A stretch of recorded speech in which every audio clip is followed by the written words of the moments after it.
नमस्कार। ट्रेडिंग ना कई बार एक इमोशनल जुए की तरह महसूस हो सकती है।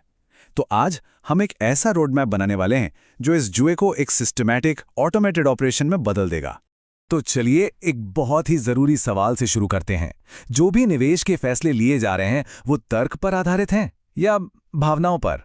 देखिए, ये एक ऐसा सवाल है जिससे हर रिटेल निवेशक को जूझना पड़ता है। और सच तो ये है कि इसी सवाल के जवाब में ही मुनाफे और नुकसान के बीच का फासला छिपा होता है। इसी को हम कहते हैं इमोशनल फैसलों की कीमत।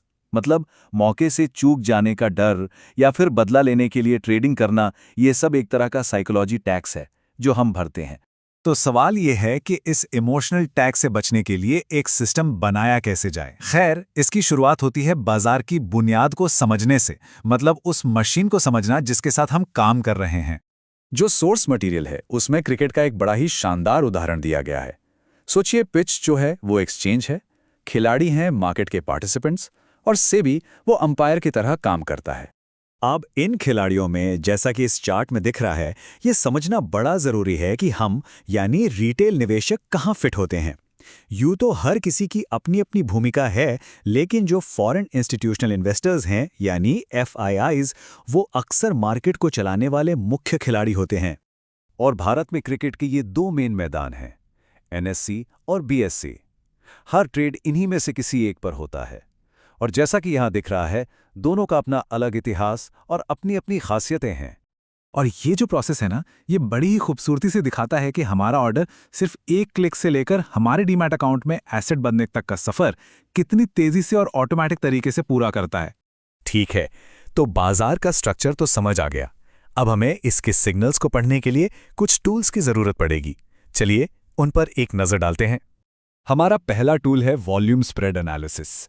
ये हमें ये देखने में मदद करता है कि क्या जो एफर्ट लग रहा है यानी वॉल्यूम, वो रिजल्ट से मैच कर रहा है यानी प्राइस में बदलाव से। मूविंग एवरेज ट्रेंड को समझने में हमारी मदद तो करते हैं, लेकिन असली खेल सही काम के लिए सही टूल का इस्तेमाल करना है। जैसे स्पीड के लिए EMA और स्टेबिलिटी के लिए SMA।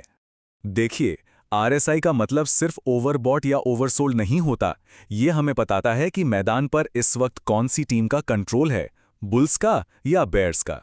तो अब हमारे पास टूल्स हैं और अब असली जादू शुरू होता है। इन अलग अलग सिग्नल्स को एक साथ जोड़कर एक पावरफुल ऑटोमेटेड सिस्टम बनाना। एक जरूरी बात यह है कि सिस्टम कोई हवाई एहसास नहीं है। ये एक ठोस प्लान है जिसमें हर एक्शन के लिए नियम पहले से तय होते हैं। बजाय इसके कि हम घंटों बैठकर चार्ट में सेटअप्स ढूंढते रहें, हम कुछ बहुत ही पावरफुल टूल्स का इस्तेमाल कर सकते हैं जो ये सारा भारी काम हमारे लिए कर देंगे। चार्टिंग और स्क्रीनर जैसे प्लेटफॉर्म्स भारतीय रिटेल ट्रेडर्स के लिए बहुत ज़रूरी हैं। ये उन्हें ऐसे स्कैनर्स बनाने की सुविधा देते हैं जो मौकों को ऑटोमेटिकली ढूंढ निकालते हैं।